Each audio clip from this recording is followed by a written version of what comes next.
Hi, it's Chris, and I'm here with a third video in the Finding Your Einstein Factor introductory video training.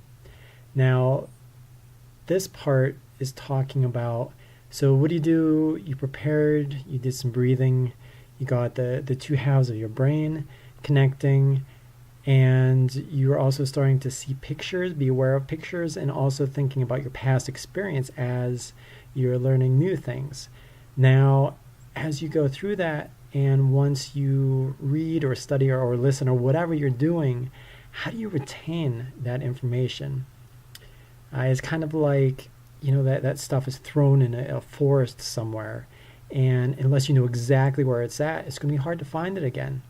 But if you do some things that are trail markers or get you to walk back and forth in the trail and you start to wear a path, you'll be able to pull that information out a lot more easier.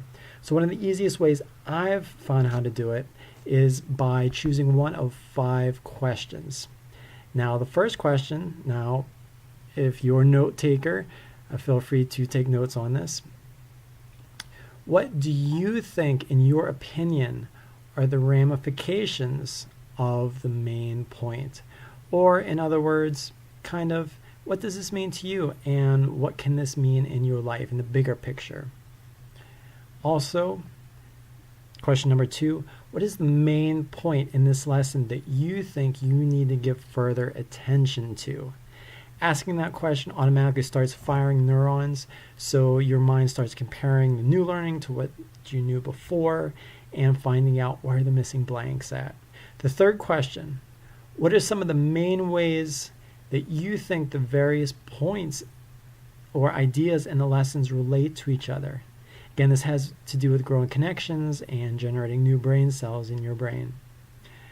Number 4, what in your experience or just anything in your life so far does the main point somehow remind you of?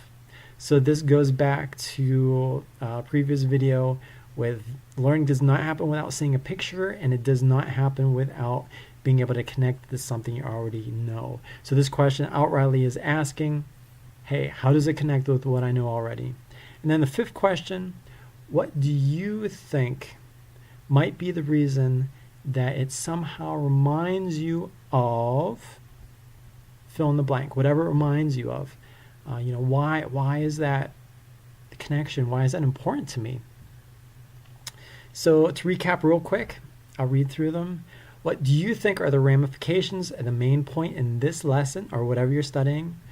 What main point do you need to give further attention to, and why? What are some of the many ways that you think the various points in this lesson relate to one another?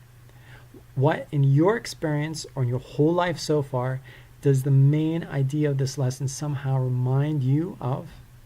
And the last one, relating to the question number 4, what do you think might be the reason that it somehow reminds you of that point, that whatever it is? So you don't have to use all of them. Maybe these stimulate some other questions, but a lot about recall is questioning and retracing those pathways. I hope you have a great day.